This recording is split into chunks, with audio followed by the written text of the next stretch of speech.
Welcome back on this Sunday afternoon. We appreciate you taking part of your day to spend it with us here on the Roundtable. Tracy Montry from the Toledo-Lucas County Library System here with us, and you are audio-visual manager there at the Toledo-Lucas County Public Library. We have got an event coming up that's going to stretch over the next couple of weeks called Film Focus. And I bring you on here because it grabbed my attention. You guys are allowing anybody around Northwest Ohio to come in and view independent films that have bookshelves full of awards but didn't get the visibility that maybe they deserve. Exactly. So we've been doing Film Focus since about 2004, and so the idea was to bring exactly films that, you know, Hollywood does such a great job of letting us know the star power and the big names and the big budgets, but there's lots of smaller films that really speak to those voices that we don't often hear. And voices from other countries or maybe segments of the population that want to tell their story. And so that's what this is all about. So yes, we have a series of 6 films. Series starts March 12th and goes through April 16th. So tomorrow. Yep. Yes. And so it's at Main Library McMaster Center, and we invite everyone to come down. And really, there's a great experience seeing on the big screen, which is important too. Talk to me a little bit about the filter process of figuring out, since you guys have been doing this for 8 years now, going into the 8th year, how you select these films that we're looking at right here on the table. And when I was going through looking at the award after award after award for each of these, first talk about the selection, then we'll get into more of the specifics. Well, what I try to do is attend a couple of film festivals a year, usually Cleveland International Film Festival and Toronto International Film Festival, and see as many films as I can, morning till You're a night. movie buff yourself. Absolutely, absolutely. And so it's my personal pleasure to bring films to our library patrons and the community at large. And so I watch as many things as I can, and then also some of the films come from some work I do for the American Library Association, and I work on a committee pretty much year-round, and it's kind of the same idea where we screen many films and showcase things that we believe are noteworthy films. So it's Notable Films for Adults is the name of the committee. That's the one thing I wanted to get into. If people are watching at home and they're like, oh, this will be a great evening out for the family, but hold on, not so quick. Well, you know, because we are dealing with maybe issues of war or genocide in other countries. Some of the narratives deal with that this season, and documentaries on some hard subjects, maybe some violence, some raw emotion.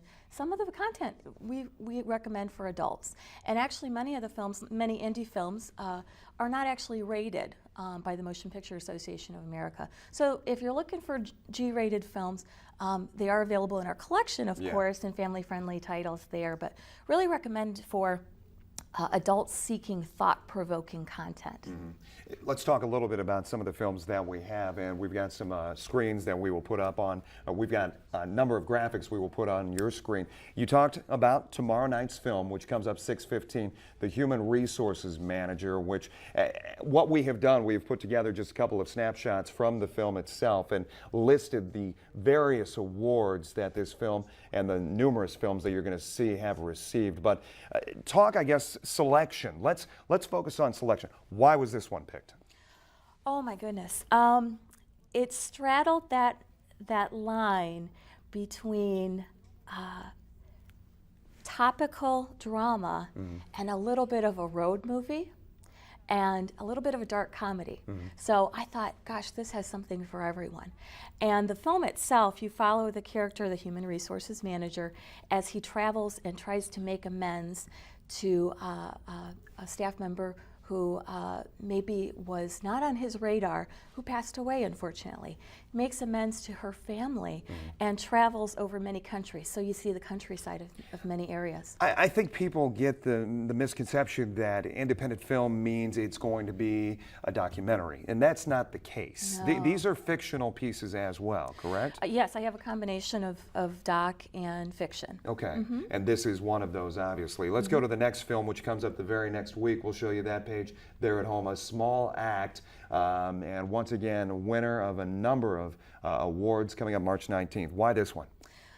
Oh, if you've ever wondered what happens to those funds that I donate to a charity, this tells the story of a man who was the recipient of a donation as a young child in Africa, grew up to be a tremendous success, and he credited it to the donation he received. He connects with the woman, and you get to see the wonderful relationship they build and how they've served one another throughout their lives. Let's check the next film, which comes up the following week. And I just want to, I think we have time to just get people set for the first couple of weeks. The next one, Better This World, which comes up the 26th. It was hard to fit in. I had to abbreviate quite a bit. It was hard to fit in all the awards this one has received. Yes. Well, this is my favorite. Not that I'm partial. Right. But this documentary, when I screened it, I was shouting back at the screen. It has so many twists and turns and looks at the political world and political protest and how, young minds can be influenced by their leaders and how violence can or can't play a role in that activism. Very dramatic, very well done. These are all foreign in nature, or some of them are domestic? Some are domestic, yes. Okay. And as far as the movies that have been featured over the last couple of years, can they get lists? Do they have access to what you have featured if they maybe were at a site and saw a movie long ago and are like, I'd like to see that one again? Many of the films we have added to our collection, because of the nature, many of the films we screen are actually exclusive. Which has been exciting over the years. So we pluck them from the festival circuit. And they're not old, too. These are newer as well. These are newer films, and so some I have not been able to add to the collection because they're not yet available in the States. And so actually everything in this particular series will be added to the collection. So that'd be wonderful. But yes, we have a ongoing list.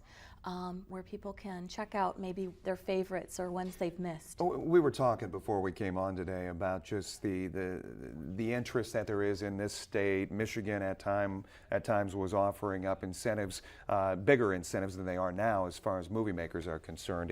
And when you go to these film festivals and you see these filmmakers, I mean, it's not just some mom and pop operation, or is it? I've seen everything under the sun. Yeah. Oftentimes it is someone with an idea that over many years builds momentum, and they pull in partners, and oftentimes it is a small operation. And are you seeing a revolution because of social media and people just grabbing their phone, grabbing their digital camera at home and making a movie? I do. I see that because of digital video, I think overall, more and more people are able to make, I think documentary has really blossomed over the last several years, and so more voices are being heard than ever before. Yeah, and topics all over the place. Yes. And would you like to see Toledoans get more involved? And have you featured Toledoans movies before? We've done some things before. In fact, a couple of years ago, we did a teen series where we had a couple of films made by local teenagers. So that was exciting. And it is an option to showcase local films. Usually we try to bring things in that would have a large appeal and really speak to a lot of people. So it's stuff that has been kind of field tested at various festivals, and we know would really appeal. Run through the specifics one more time for me as far as the Film Focus happens starting tomorrow night and runs how long and when and where? It is Monday nights through April 16th, Main Library downtown, McMaster Center for Lifelong Learning. And the other key, folks, and I hope you've been down to the Toledo Library downtown before, but the underground parking garage? Free parking if No you attend charge. the series, yes. No charge at all if you go to the series of movies that you can check out there. So once again, starts tomorrow night at Toledo Library and runs through the next couple of weeks. March Madness in its own sense from a movie making and movie viewing standpoint. Tracy, thank you so much for spending some time with us. Stay right there. We will wrap things up for this Sunday, this March Madness Sunday. Selection show comes up later tonight. We'll talk more right after this.